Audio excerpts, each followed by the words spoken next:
आइए, आपका एक बार फिर स्वागत है मेरे YouTube चैनल में, जिसके अंतर्गत मैं आपको अध्ययन सामग्री वीडियो के माध्यम से प्रस्तुत करने का प्रयास कर रही हूँ। तो हम बढ़ते हैं आगे। कक्षा 9 के अध्याय 8 में पाक क्रिया की विधियां। पाक क्रिया अर्थात कुकिंग, अर्थात स्वादिष्ट स्वादिष्ट भोजन बनाना। और ये जो पाक क्रिया है, कुकिंग है, आज सबसे प्रचलित विधि है। व्यवस्थित कला और विज्ञान दोनों ही है। क्यों है, आगे देखते हैं हम। भूख प्राणी मात्र की एक नैसर्गिक विशेषता है बच्चों, और भूख को शांत करने के लिए हम नाना प्रकार की खाद्य सामग्री भोजन के रूप में ग्रहण करते हैं। किंतु क्या आदिकाल में भी ऐसा ही था? पुरातन काल में भी नहीं। पुरातन काल में, आदिम काल में अगर हम बात करें तो वो लोग जो चीज जिस प्रकार मारते थे या तोड़ते थे वृक्षों से, पेड़ों से, या किसी शिकार करते थे जानवरों का, उसको उसी तरह कच्ची खाद्य सामग्री को उसी तरह ही ग्रहण कर लेते थे। तो ऐसे में वो जो जीवन था वो सभ्यता से कहीं परे था। लेकिन विकसित होते गए समाज में, समाज ने यह सबसे बड़ा आविष्कार किया कि आग से कुकिंग करके, यानी पका कर खाने को उसने बहुत बेहतरीन ढंग से एक व्यवस्थित विज्ञान और कला के रूप में इजाद कर लिया। तो आज हम जो देखते हैं, ये जो कुकिंग और पाक क्रिया, वह कला भी है और विज्ञान भी है, और एक बहुत व्यवस्थित रूप से है, और सभी प्राणी मात्र के लिए बहुत जरूरी है। क्योंकि ये केवल सिर्फ हमारे भूख को ही शांत नहीं कर रहा है, बल्कि ये शरीर के अंदर बहुत सारे शारीरिक, सामाजिक और मनोवैज्ञानिक कार्यों की पूर्ति भी कर रहा है। आगे देखते हैं पाक क्रिया का अर्थ क्या है। देखिए बच्चे, प्राकृतिक अवस्था में उपलब्ध जो खाद्य पदार्थ है, हमें कच्ची सामग्री, वो आहार के रूप में ग्रहण करने के लिए हमें उसे पहले कृत्रिम रूप से तैयार करना, यानी पकाने की आवश्यकता पड़ती है। इसी को हम कुकिंग या पाक क्रिया कहते हैं। और आधुनिक सभ्य मनुष्य के लिए पाक क्रिया एक स्वाभाविक एवं अनिवार्य क्रिया है। और इस पाक क्रिया के अंतर्गत प्राकृतिक अवस्था में उपलब्ध खाद्य सामग्री को जल, ताप तथा भाप आदि द्वारा ऐसा रूप दे देते हैं जो इस सामग्री को अधिक सुस्वाद, नरम तथा पचने में सरल बना देता है। जब हम किसी सब्जी को लेते हैं तो उसे धोने से लेकर छीलने, काटने, छौंकने और उबालने तक की समस्त क्रिया को हम पाक क्रिया कहेंगे। इसी प्रकार से गेहूं को पिसाने से लेके, उसका आटा गूंथने से लेके, रोटी बेलने से लेके, तवा पे सेकने से लेके, रोटी गोल गोल रोटी प्राप्त करने तक, हम पूरी क्रिया को पाक क्रिया कहेंगे। और इन पाक क्रियाओं की बहुत उपक्रियाएं भी होती हैं। पाक क्रिया अपने आप में एक विस्तृत एवं व्यवस्थित क्रिया है, और विभिन्न प्रकार के इलेक्ट्रॉनिक उपकरणों और बर्तनों से आज ये जो कुकिंग है बहुत अधिक सरल और सुविधाजनक भी हो गई है। हम बहुत सारे बर्तन देखते हैं नाना प्रकार के, मतलब कोई अगर मिट्टी का बर्तन है, या फिर नॉन स्टिक बर्तन है, एल्युमिनियम है, क्या कहते हैं, स्टील है, लोहे का बर्तन है। और अगर हम इलेक्ट्रॉनिक की बात करें तो हमारे पास मिक्सी, जूसर और इलेक्ट्रॉनिक तवा, फिर माइक्रोवेव ओवन, ओटीजी, बहुत सारी चीजें ऐसी हैं जिससे आज ये कुकिंग हमारी कैसी हो गई है, बहुत ही सरल हो गई है, और हम इससे एक से एक नए चीजों को बनाना सीख रहे हैं। आगे देखते हैं हम पाक क्रिया के क्या उद्देश्य है। तो पाक क्रिया के अगर हम उद्देश्य की बात करें तो आहार को सुपाच्य बनाने के लिए, आहार को स्वादिष्ट बनाने के लिए, आहार को आकर्षक बनाने के लिए, और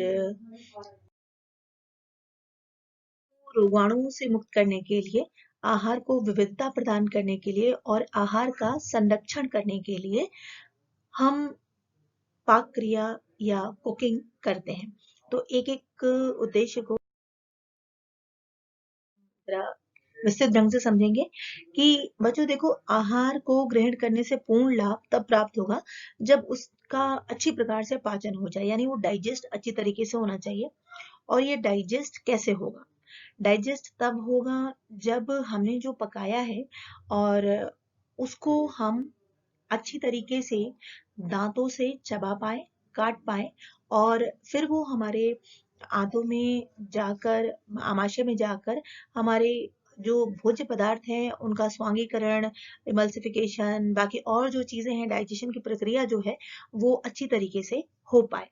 और ऐसा तब ज्यादा अच्छी तरीके से हो जाता है जब वो आहार को हम पका लेते हैं। उस पकाने से क्या होता है कि श्वेतसार व स्टार्च अलग हो जाते हैं, नरम हो जाते हैं, और उनकी मांसपेशियों के तंतु भी ढीले हो जाते हैं, और जो चीज पकी हुई है वो ज्यादा नरम हो जाती है, और इस तरह से अच्छी तरीके से चबाई जाती है, खाई जाती है, और पचाई भी जाती है। तो आहार को हमें पकाना ज़रूर चाहिए, क्योंकि पकाने से वो थोड़ा नरम हो जाता है, उसके श्वेतसार और स्टार्च अलग हो जाते हैं, टूटकर नरम हो जाते हैं, और जो उसके फाइबर्स हैं वो भी कोमल हो जाते हैं। ऐसी स्थिति में दांतों से उसको चबाना, काटना और लार के साथ वो मिलकर बहुत ही सरलता से हमारे आमाशय में पहुंच जाता है, और बहुत सारे पाचक रसों के कारण वो और जल्दी पचने की प्रक्रिया जो होती है, वो प्रोसेस वो बहुत फास्ट हो जाती है, अच्छी हो जाती है। और इस प्रकार हमारा जो भोजन का जो उद्देश्य है, प्रथम उद्देश्य, कि हमें इसको अच्छी तरीके से पचा के फिर वो दूसरे कार्यों में लगेगा, वो आसानी से हो जाता है। आगे चलते हैं तो देखते हैं कि आहार को स्वादिष्ट बनाना। तो आहार को स्वादिष्ट हम कैसे बना पाएंगे, जब जो कच्ची अवस्था में जो खाद्य सामग्री है उनमें हम अच्छा सा मसाला, अच्छा सा तेल और ताप या आग या भाप या वाष्प की क्रिया से उनको ढंग से पका लेंगे। और इस पकाने के बाद उसको अगर हम पकाने के बाद स्वाद तो आ ही रहा है, दिख तो रहा ही है, लेकिन और अच्छी ढंग से गार्निश अगर हम उसको कर लेंगे तो उसकी जो लुभावनी सुगंध है और जो उसका रूप है वो इतना आकर्षक हो जाता है कि उसको देखकर बिल्कुल एकदम ऐसा लगता है कि चलो अब एकदम से क्या कर लिया जाए, खा लिया जाए इस खाने को। और अब जैसे हम उदाहरण के रूप में देख सकते हैं कि आप एक नॉर्मल चावल देखें तो चावल उबलने के बाद कैसा हो जाएगा, मतलब जैसा होता है वो कच्चा, सफेद कलर का होता है, पकने के बाद भी वो सफेद कलर का होगा, लेकिन थोड़ा सा नरम हो जाएगा, कच्चे से ज्यादा पकने के बाद नरम हो जाएगा। लेकिन अगर हम बात करें बिरयानी की या पुलाव की, तो उसका जो पीला रंग है या लाल रंग है, और फिर जो उसको हमने कुछ और सब्जियों के साथ मिक्स करके पकाया है, तो वो देखने में ही इतना सुंदर लगता है कि मुंह से पानी आ जाता है, और आपको ऐसा भोजन खाने के लिए एकदम ललायत हो जाते हैं हम। तो ऐसा भोजन हमें संतुष्ट भी करता है, और मनोवैज्ञानिक रूप से हमारे मानसिक स्वास्थ्य पर भी अच्छा असर डालता है।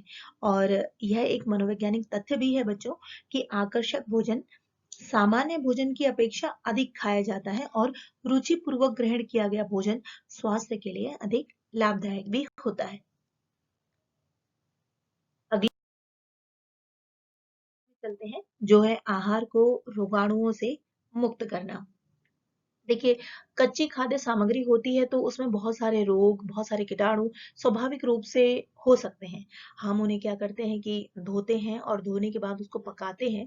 तो इस तरह से अगर उसमें कुछ कीटाणु या कुछ इस तरह के हैं भी अगर, तो वो क्या हो जाते हैं, धोने के बाद और पकाने के बाद ताप से वो क्या हो जाते हैं, समूल नष्ट हो जाते हैं। नष्ट होने के बाद अगर हम उस भोज्य पदार्थ को खाएंगे तो हमें एक साफ सुथरा भोजन मिलता है, जिससे हमारा जो स्वास्थ्य है वो भी अच्छा होता है।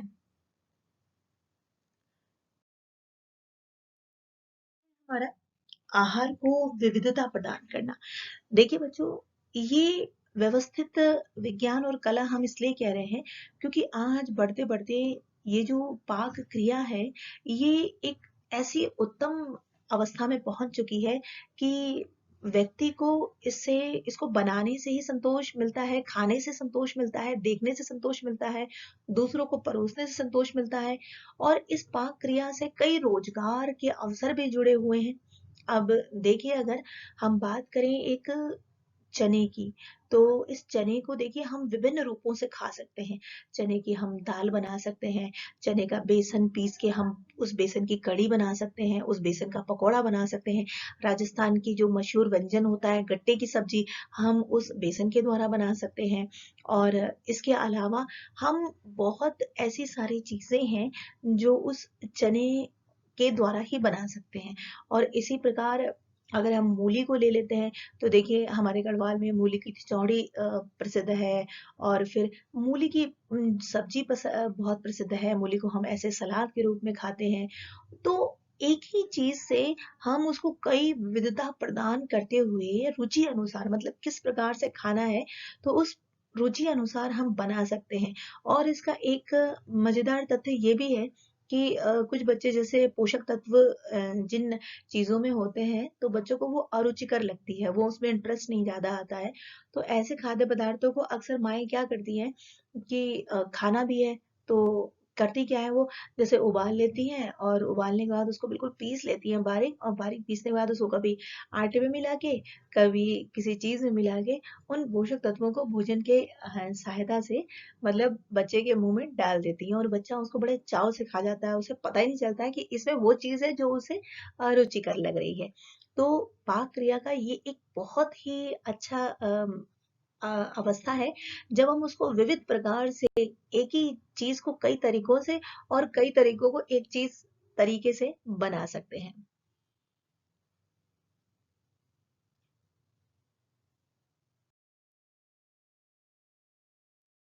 अगला है हमारा आहार का संरक्षण। देखिए खाद्य सामग्री को पकाने का एक मुख्य उद्देश्य ये भी हो सकता है कि उसे सुरक्षित रखना है हमने। अगर कच्ची खाद्य सामग्री हम लेते हैं तो वो शीघ्र ही क्या होती है, सड़ने लगती है और खाने योग्य भी नहीं रहती। लेकिन यदि हम उसे पका लें तो हम उसे ज्यादा टाइम तक सुरक्षित भी रख सकते हैं और उसे आराम से गर्म करके खा भी सकते हैं। हालांकि कहा यह जाता है कि यदि आप कोई खाद्य सामग्री बनाएं तो उसे कम से कम आधा या 1 घंटा के अंदर खा लें।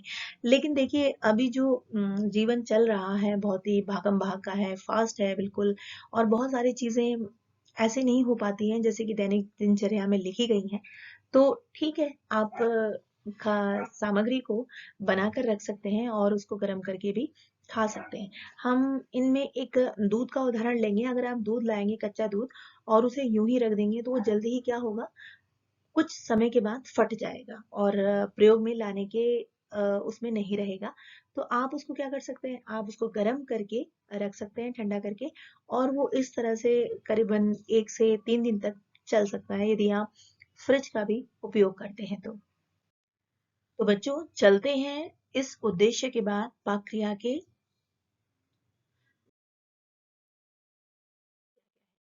क्या क्या बेनिफिट्स हैं हमें इससे। तो हमने हालांकि उद्देश्य में ही इन सब चीजों की बात कर ली है, लेकिन एक बार हम इस चीज को फिर रिकॉल करते हैं कि खाद्य सामग्री को पकाने से सरलता से ग्रहण की जा सकती है। वह सुपाच्य, नरम और गल जाती है जिससे उसे दांतों द्वारा सरलता से चबाया जा सकता है, और अच्छी तरीके से चबाया गया भोजन शीघ्रता से पच भी जाता है। और पकाने से भोजन स्वादिष्ट तो बनता ही है और उसमें से बहुत अच्छा फ्लेवर या सुगंध भी आती है। और इसको सूंघने से, देखने से खाने का एकदम, खाने पर टूट पड़ने का एकदम मन होता है। इससे अच्छा मनोवैज्ञानिक प्रभाव पड़ता है और भोजन के प्रति रुचि भी जागृत होती है। और रुचि ही नहीं बच्चों, बल्कि हमारे अंदर के कुछ हार्मोन्स भी ऐसे सिक्रेट होना शुरू कर देते हैं जो हमारी उस भूख को बढ़ा देते हैं, पाचक रसों का स्रावण ज्यादा तेज कर देते हैं। लेकिन कच्ची अवस्था में की अगर हम बात करें तो खाद्य पदार्थों में ऐसी थोड़ी सी अरुचिकर गंध आती है जो हमें अच्छी नहीं लगती। लेकिन पकाने के बाद, ये अच्छी तरह से पकने के बाद, मसालों के साथ मिल जाने के बाद, ये जो गंध है वो रुचिकर हो जाती है और अरुचिकर गंध समाप्त हो जाती है। और पका हुआ भोजन हर प्रकार से तो कीटाणु मुक्त हो ही जाता है, तो ये स्वास्थ्यवर्धक तो है ही। ध्यान रखेंगे कि ध्यान रखने योग्य बातें क्या क्या हैं पाक क्रिया में। कुकिंग करते समय हमें बहुत सारी बातें ध्यान में रखनी जरूरी है, क्योंकि किचन एक ऐसी जगह है बच्चों जहाँ पकाने से पूर्व से लेके पकाने के बाद तक सफाई और बहुत सारी बातों का ध्यान रखना अति आवश्यक है। क्योंकि यदि आपने खाना अच्छा पका लिया लेकिन उसमें बहुत सारी गंदगी है, बहुत सारा कुछ मिलावट है, तो फिर वो आपके स्वास्थ्य के लिए अच्छा नहीं होगा, नहीं माना जाएगा। तो हम देखते हैं ऐसी क्या-क्या चीजें हैं जो हमें ध्यान रखनी चाहिए। अच्छा, सबसे पहला चीज तो है बर्तन। देखिए, जो बर्तन है यदि वो हमारे साफ नहीं होंगे, ठीक अवस्था में नहीं होंगे, तो पकाए हुए भोजन का कोई लाभ नहीं है। और ऐसे भोजन को ग्रहण करने से हमारा स्वास्थ्य ही खराब होगा, हमारे स्वास्थ्य पर प्रतिकूल प्रभाव पड़ सकता है।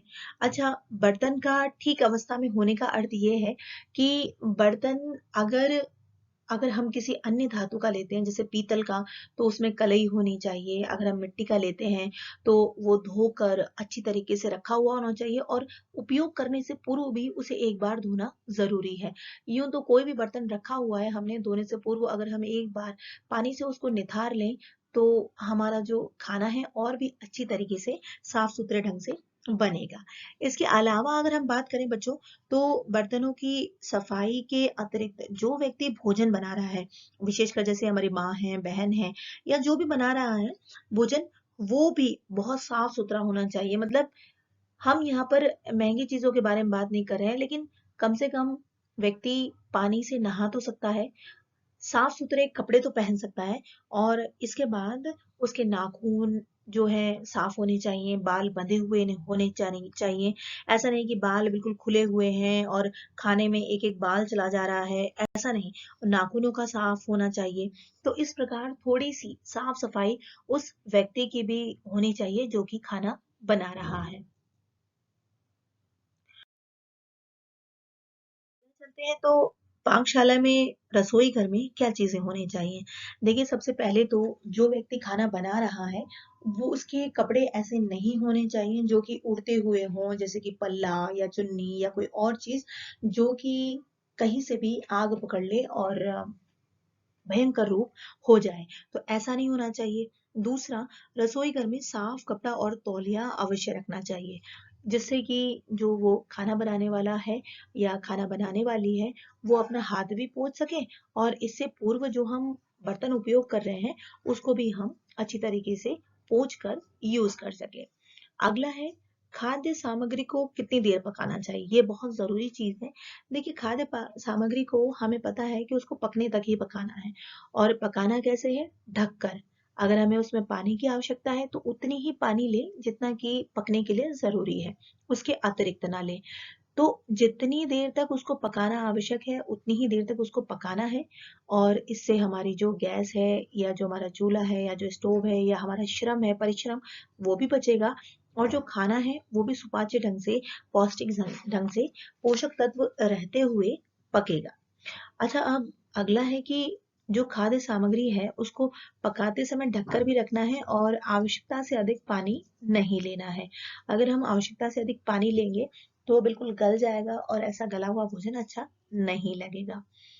इसके अलावा बच्चों, खाद्य सामग्री को पकाने के लिए जो हम जल ले रहे हैं, उसको तो हमें उतना ही लेना है जितना हमें उसका जरूरत है। और जब हम किसी खाद्य सामग्री को बना रहे हैं तो कोशिश ये करें कि हम उसे आधे या 1 घंटे या 1.5 घंटे 2 घंटे के बीच खा लें। लेकिन अगर इस बीच नहीं खा पाते हैं तो हमें उसे सुरक्षित ढंग से संरक्षित करने की जरूरत है, ताकि अगली बार हम उसको गर्म करके खा सकें। इसके अलावा बच्चों, मसाले और बहुत अधिक मीठा सोडा, बेकिंग पाउडर, इन सब चीजों का इस्तेमाल नहीं करना चाहिए। मतलब जितना ज़रूरी है उतना इस्तेमाल करें। इससे ज़्यादा इस्तेमाल करेंगे तो हमारे जो पौष्टिक तत्व हैं वो नष्ट होना शुरू हो जाएंगे। तो इस प्रकार नहीं करना है। अच्छा, अब एक महत्वपूर्ण बात यह है कि जब हम सब्जी वगैरह धोते काटते हैं तो हमें उसे पहले धोना है और उसके बाद काटना है। कुछ लोग ऐसा करते हैं कि पहले तो काट लेते हैं फिर उसके बाद धोते हैं। ऐसा करने से उसके जो पौष्टिक तत्व हैं वो सारे क्या हो जाते हैं, पानी में ही बह जाते हैं। तो हमें मिला क्या, कुछ भी नहीं। तो हमें अगर उसके पौष्टिक तत्व बरकरार रखने हैं और उसको अच्छा और स्वादिष्ट बनाना है तो हमें क्या करना है, पहले उसे ढंग से धो लेना है। धोने के बाद हम उसको काट सकते हैं, छील सकते हैं, फिर उसके बाद अपने कुकिंग में प्रयोग कर सकते हैं। तो भोजन पकाते समय हम इन बातों का ध्यान रखेंगे, पानी और मसाले और बाकी चीज़ों का ध्यान रखेंगे कि ज़रूरत से ज़्यादा इसको हम नहीं लेंगे। ठीक है?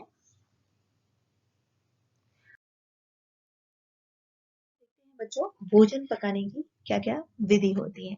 देखिए, हम बात कर चुके हैं कि सभ्यता के विकास के साथ-साथ हमने सिर्फ पकाना ही नहीं सीखा, बल्कि पकाने को एक आर्ट का रूप दे दिया, एक कला का रूप दे दिया और इस कला के यात्रा में चलते-चलते विज्ञान ने भी अपना स्थान बना लिया।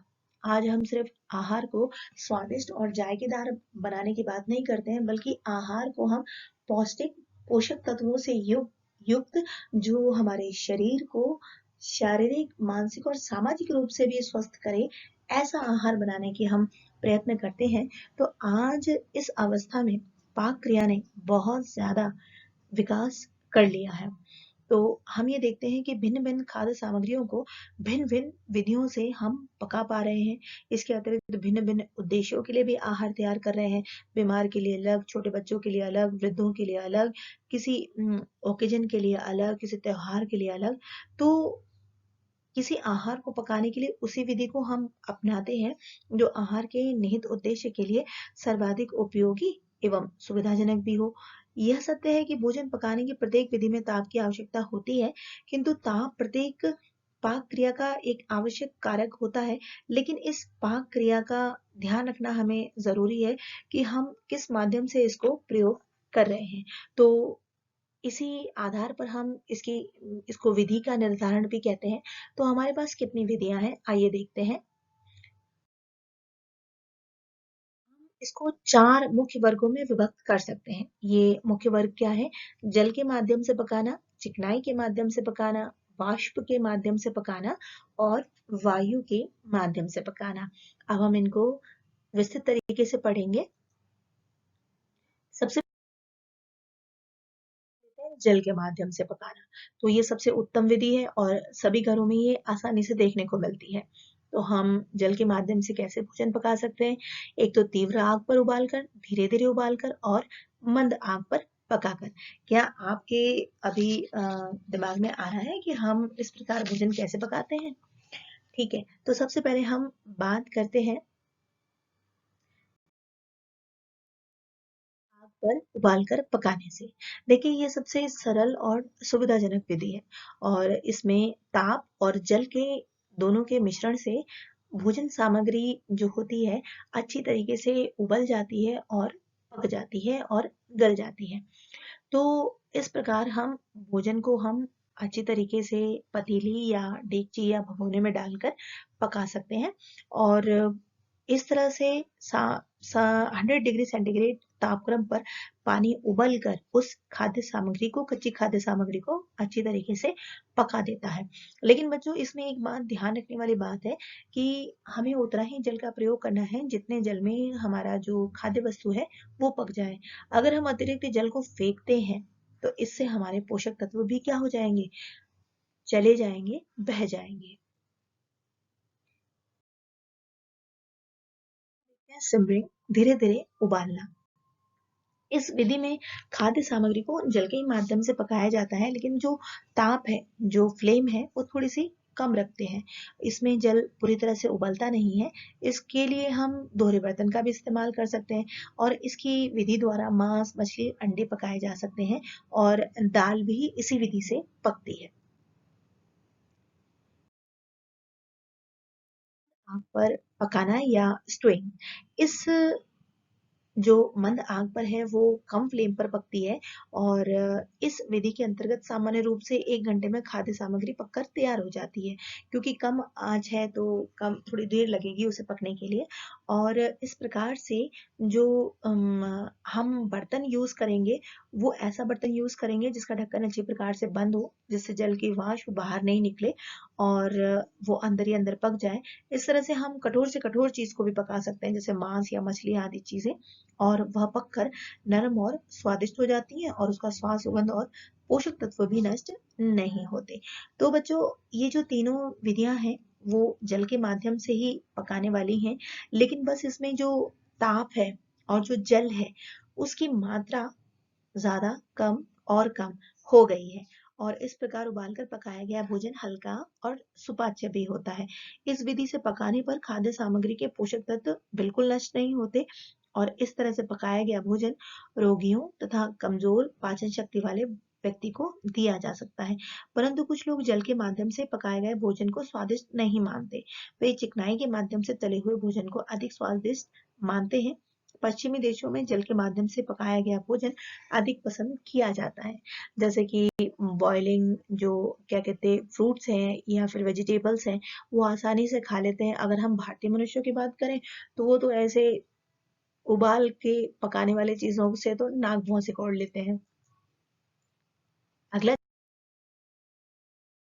अगली विधि में चिकनाई के माध्यम से पकाना।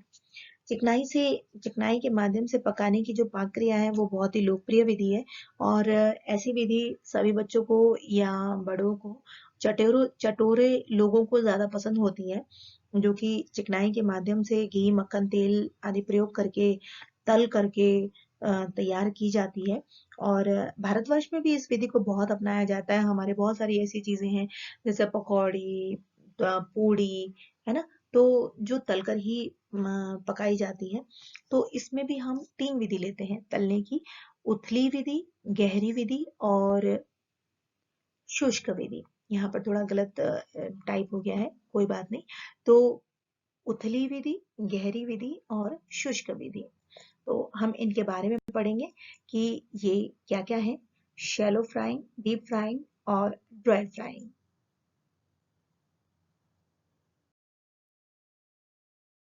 तो सबसे पहले अगर हम बात करें तो तलने की उथली विधि की, तो तलने की उथली विधि में घी या तेल बहुत कम मात्रा में प्रयोग किया जाता है। इस विधि में तवे या फ्राइंग पैन में सबसे पहले थोड़ी मात्रा में घी या तेल डाला जाता है। हाँ हाँ, आप सबको याद आ गया है, जिस तरह से हम चाट के लिए जो आलू है उसको, या बन टिक्की के लिए जो आलू है उसको हम क्या कहते हैं, तलते हैं। घी या तेल की केवल उतनी ही मात्रा डाली जाती है जिसकी मात्रा से तवी आदि पर चिपके नहीं और पक भी जाए। इस विधि से आलू की टिकिया, कटलेट्स, ऑमलेट, डोसा, पराठे तथा पूड़े आदि अच्छी प्रकार से बनाए जा सकते हैं। और मेरा ख्याल है टिकिया, ऑमलेट और पराठे तो आप सभी ने ही खाए होंगे। इस विधि से तलते समय आग अधिक तेज नहीं होनी चाहिए। इस विधि से तैयार किए गए आहार काफी स्वादिष्ट होते हैं। यह विधि पाश्चात्य देशों में अधिक लोकप्रिय है, जहाँ पर तेल कम प्रयोग किया जा रहा है। अगली, तलने की गहरी विधि यानी डीप फ्राइंग। तलने की गहरी विधि में कढ़ाई नामक बर्तन में, जो कि एक गहरा और खुला बर्तन है, उसमें काफी मात्रा में घी या तेल डाला जाता है और उसे गर्म किया जाता है पहले। फिर जिस सामग्री को तलना है उसे बेसन में, मैदा या किसी जिससे भी हम लेप लगाना है उसे लेप लगाकर, और बेलना है तो बेल कर, नहीं तो सीधे ही उसे हम तलते हैं। इससे समोसे, पकौड़ी, मट्ठे और बहुत सारी चीजें तली जाती हैं। इस विधि से तलते समय ध्यान रखना होता है कि कढ़ाई घी से लगभग आधी भरी होनी चाहिए, जिससे कि सामग्री डालने या उफान आने से बाहर न निकले। इस विधि से तलते समय ताप भी अधिक होना चाहिए। यदि ताप कम होता है तो तली जाने वाली वस्तु अधिक मात्रा में घी या तेल सोख लेती है और कच्ची भी रह जाती है कहीं कहीं से, और तैयार वस्तु अधिक गरिष्ठ एवं मुश्किल से पचने वाली भी हो जाती है। तलने की शुष्क विधि यानी ड्राई फ्राइंग। इस विधि से केवल कुछ विशेष प्रकार की खाद्य सामग्री को ही पकाया जाता है। अब इसमें किसी भी प्रकार के घी या तेल का प्रयोग नहीं किया जाता। वास्तव में कुछ खाद्य सामग्री ऐसी होती है जिनमें स्वतः ही ताप पाकर चिकनाई निकलती है, जैसे कि मांस। उदाहरण के लिए हम लेंगे तो चर्बी वाले मांस ऐसे सारे, जिसमें हम जिसको हम पकाते हैं तब, तो उसमें से स्वाभाविक रूप से थोड़ी सी चिकनाई निकलती है, और इसको हम तलने की शुष्क विधि कहते हैं, और इसी के चिकनाई द्वारा इसको पका लिया जाता है। तो बच्चों, तलने में हमें ये ध्यान रखने योग्य बात है कि चिकनाई के माध्यम से हम जो कुछ भी भोजन पका रहे हैं, कढ़ाई में घी या तेल डालकर उसे उतना ही गर्म करें जब तक उसमें से धुआं उठने लगे। अब उसमें तलने वाली सामग्री डालनी चाहिए और इस सामग्री को छिद्र युक्त कलछी से हिलाते हुए अलटते पलटते रहना चाहिए। समुचित ढंग से जब वो पक जाए तो सामग्री को निकाल लेना चाहिए और निकाल कर कुछ समय तक उस कलछी में ही रखें ताकि जो फालतू तेल है वो क्या हो जाए, निकल जाए। तलते समय सामग्री के छोटे-छोटे टुकड़े जो होते हैं, गिरकर घी में ही लिपट जाते हैं, तो उनको निकाल कर एक तरफ अलग कर देना चाहिए। उनको उसी में नहीं पड़े रहने देना चाहिए, क्योंकि वो पड़े-पड़े और ज़्यादा काले हो जाते हैं और जो हमारी सामग्री है, उसको भी गलत कर देते हैं। तो इस तलकर हम जो भोजन पका रहे हैं, वो बहुत अधिक स्वादिष्ट, रुचिकर प्रतीत होती है। बहुत ही मज़ा आता है ऐसी चीज़ों को खाने के लिए।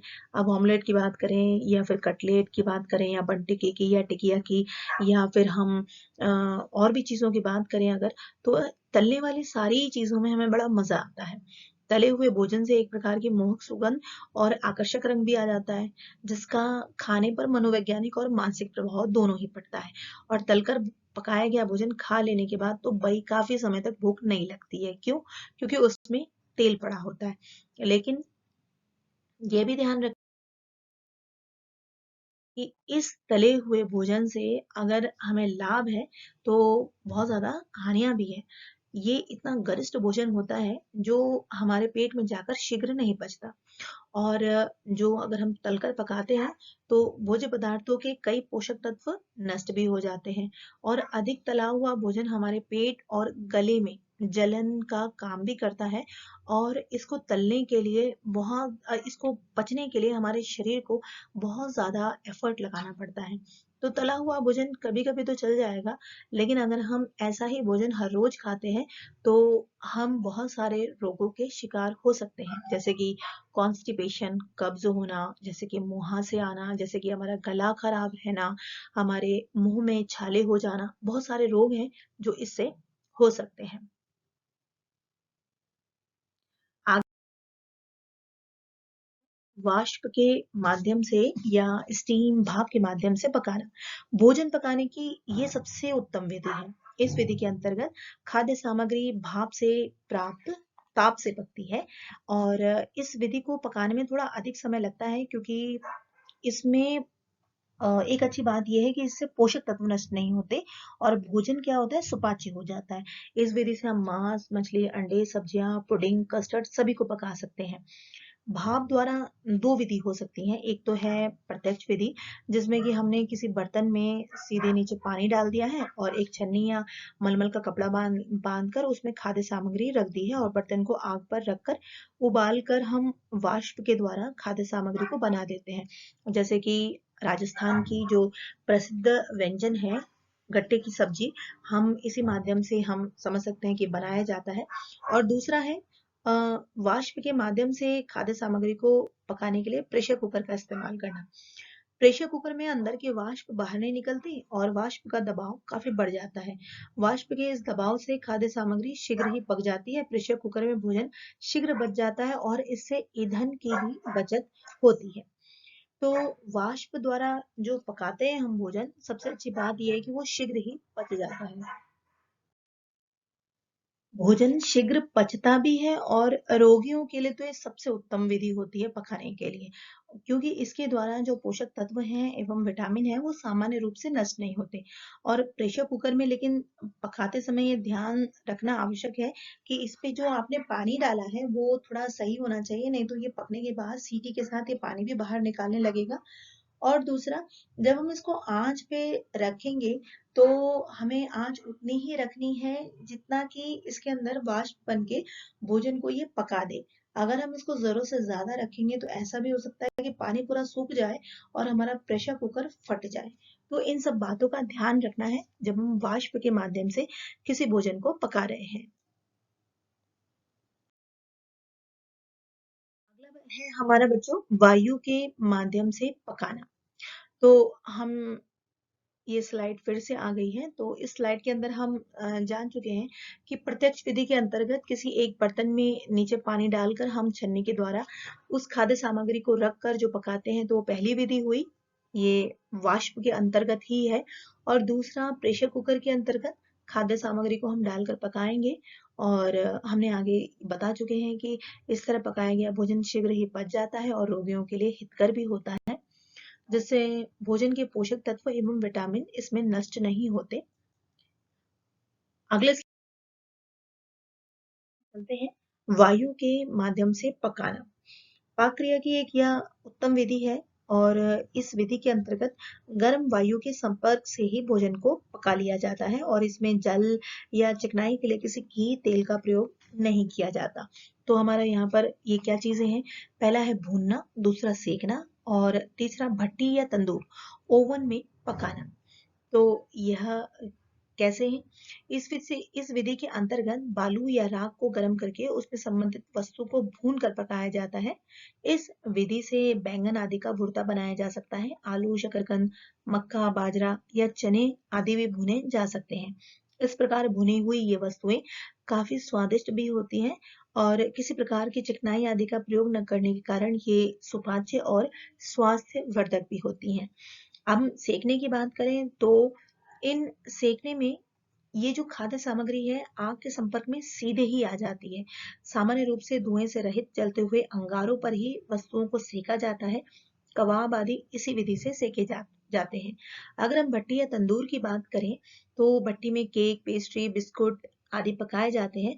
आजकल तो बिजली से, जैसे हम इलेक्ट्रॉनिक उपकरणों की बात कर रहे हैं, तो हमारे पास माइक्रोवेव ओवन या ओटीजी इससे संबंधित है। और इसमें क्या होता है कि जब हम कोई चीज रख देते हैं तो वस्तु को चारों ओर से ताप मिलता है और वस्तु क्या होती है, शीघ्र पककर तैयार हो जाती है।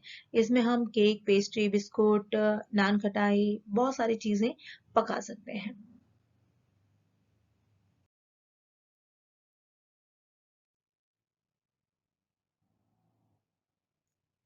तो हम जानते हैं कि भूनना और सेकना क्या है, और भूनकर पकाना और सेक कर पकाना और भट्टी या तंदूर पर पकाना, यह एक उचित माध्यम है।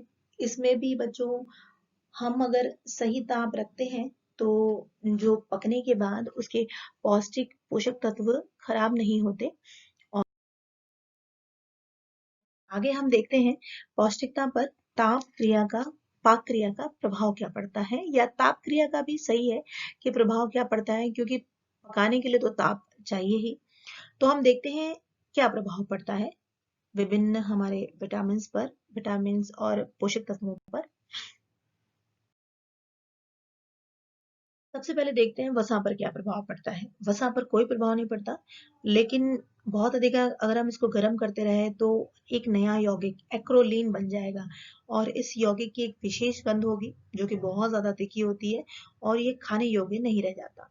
अगर हम ऐसा आहार ग्रहण कर लेते हैं तो सबसे पहले हम इसे दांतों से बहुत नहीं चबा पाएंगे, और अगर हमने इसे चबा चुबो के किसी तरह खा भी लिया तो ये हमारे शरीर में हानि ही करेगा, कोई स्वास्थ्यवर्धक चीज नहीं करेगा। और वसा युक्त भोजन को हमें बार बार गर्म नहीं करना चाहिए, क्योंकि फिर वो पचने के लायक नहीं रहेगा। वसा अधिक ताप के प्रभाव से ग्लिसरॉल तथा स्निग्ध के रूप में विघटित भी हो जाती है। लेकिन हम ये तब बात कर रहे हैं जब हम ज्यादा, बहुत अत्यधिक उसको पकाएंगे। अगर हम नॉर्मल पकाएंगे तब तो जो साधारण है, मतलब कुकिंग ना, उससे वसा पर कोई प्रभाव नहीं पड़ेगा। देखते हैं प्रोटीन पर प्रभाव। देखिए, प्रोटीन पर अच्छा प्रभाव पड़ता है। और प्रोटीन क्या होती है कि पककर और अधिक नरम और सुपाच्य हो जाती है। पशु जगत से प्राप्त होने वाले प्रोटीन को अधिक समय तक ताप पर अगर हम पका लेते हैं तो ये कठोर हो जाते हैं काफी, और फिर इसको दांतों से चबाना और फिर आमाशय द्वारा पचाना भी दोनों ही कठिन हो जाता है। लेकिन यदि हम जल के माध्यम से अगर हम पकाते हैं, इनको उबाल कर पकाते हैं, तो थोड़ी सी प्रोटीन नष्ट हो जाती है और नष्ट होने के बाद लेकिन बाकी जो चीज़ है वो हमें थोड़ा-सा नरम और सुपाच्य मिलती है। लेकिन हम जो कुछ भी अगर हम इसमें उबाल रहे हैं तो उस पानी को हमें फेंकना नहीं है, ये बात हम पहले से ही कहते आ रहे हैं क्योंकि इससे हम उसके कुछ पौष्टिक तत्वों को भी हम बहा देते हैं। करेंगे कार्बोहाइड्रेट पर क्या प्रभाव होता है। हम भोजन में सामान्य रूप से स्टार्च एवं शर्करा के रूप में कार्बोहाइड्रेट ग्रहण करते हैं। स्टार्च को जब पकाया जाता है तो वे पककर मुलायम हो जाते हैं तथा कुछ फूल जाते हैं। इस अवस्था में इसका पाचन सरल हो जाता है। यदि स्टार्च को क्वथनांक तक उबाला जाए तो इसका सेल्यूलोज वाला भाग फट जाता है और इस प्रकार से पकते हुए स्टार्च में कुछ मात्रा में ठंडा पानी मिला दिया जाए तो स्टार्च के कण अलग अलग हो जाते हैं और भोजन लेई के समान हो जाता है, गाढ़ा गाढ़ा सा, बिल्कुल मिला जुला। इससे भिन्न यदि स्टार्च को जल रहित ही शुष्क विधि से पकाया जाए तो स्टार्च का रंग हल्का बादामी हो जाता है। यदि कुछ अधिक ताप पर स्टार्च को गर्म किया जाए तो उसका रंग काला हो जाता है। ताप पाकर यह स्टार्च डेक्सट्रीन का रूप ग्रहण कर लेता है। इस रूप में स्टार्च सबसे अधिक सुपाच्य हो जाता है। इस प्रकार यदि शर्करा को शुष्क अवस्था में गर्म किया जाए तो उसका रंग भूरा हो जाया करता है, परंतु यदि शर्करा को जल के साथ, जैसे कि हम चाय बनाते हैं, गर्म किया जाए तो एक घुल जाती है और एक प्रकार से शरबत या चाय का रूप ग्रहण कर लेती है। अगली खनिज लवण पर प्रभाव। देखिए, पाक क्रिया का खनिज लवण पर तो बहुत ही बुरा प्रभाव पड़ता है। यदि हम इसको जल के साथ पकाते हैं तो विभिन्न खनिज लवण जल में आ जाते हैं और अगर हमने इसे गलती से बहा दिया तो फिर वो पोषक तत्व भी बह जाएंगे। तो हमें उतना ही जल लेना है जितना कि हमें उसको पकाने या उबालने के लिए जरूरी हो। ठीक है। फिर सब्जियों को पका अगर हम धोकर फिर काट कर पकाएंगे तब तो खनिज लवण सुरक्षित है, लेकिन अगर हमने काट दिया फिर उसके बाद धो रहे हैं तो आप ये समझ लीजिए रहा सहा खनिज लवण सारा कुछ बह जाएगा उसमें से। तो ये भी ध्यान रखने वाली बात है कि यदि खाद्य सामग्री को सावधानी पूर्वक पकाया जाए तो खनिज लवणों को नष्ट होने से बचाया जा सकता है। अगला हम बात करेंगे विटामिन। देखिए, भिन्न-भिन्न प्रकार के विटामिन हैं और भिन्न प्रकार से उन पर प्रभाव पड़ता है। कुछ विटामिन ऐसे हैं जैसे विटामिन डी, इस पर तो आपका कोई प्रभाव नहीं पड़ता और पकाने से ये नष्ट भी नहीं होता है। और जो विटामिन ए है और विटामिन डी है, जल में नहीं घुलते हैं और उबालने से भी ये विटामिन नष्ट नहीं होते हैं। तो इन पर कोई प्रभाव नहीं पड़ता है। और विटामिन ए क्योंकि वसा में घुलनशील होता है तो मक्खन या जब क्रीम को गर्म किया जाता है तब विटामिन ए की पर्याप्त मात्रा नष्ट हो जाती है। और नष्ट क्यों होती है? क्योंकि ये उस मक्खन या क्रीम में घुल जाता है। क्योंकि हमने पढ़ा हुआ है ना कि fat soluble vitamin A, D, E, K यानी vitamin A, vitamin D, vitamin E और विटामिन के, और वाटर सोल्यूबल यानी जल में घुलनशील vitamin, vitamin C and vitamin B 12, vitamin B complex. तो अगर हम विटामिन ए को मक्खन के साथ गर्म करेंगे तो थोड़ा सा उसकी मात्रा नष्ट हो जाएगी। ठीक है। विटामिन बी पर पाक का प्रतिकूल प्रभाव पड़ता है क्योंकि ये विटामिन जल में घुलनशील है, वाटर सोल्यूबल है और ताप से नष्ट भी हो जाता है। अतः विटामिन बी युक्त खाद्य पदार्थ को पकाने से इस विटामिन की काफी मात्रा नष्ट हो जाती है। इसी प्रकार संरक्षण की प्रक्रिया से भी सामान्य रूप से फलों का विटामिन बी काफी नष्ट हो जाता है। यदि किसी आहार में बेकिंग पाउडर या खमीर का प्रयोग किया जाता है तो भी विटामिन बी की कुछ मात्रा अवश्य नष्ट हो जाती है।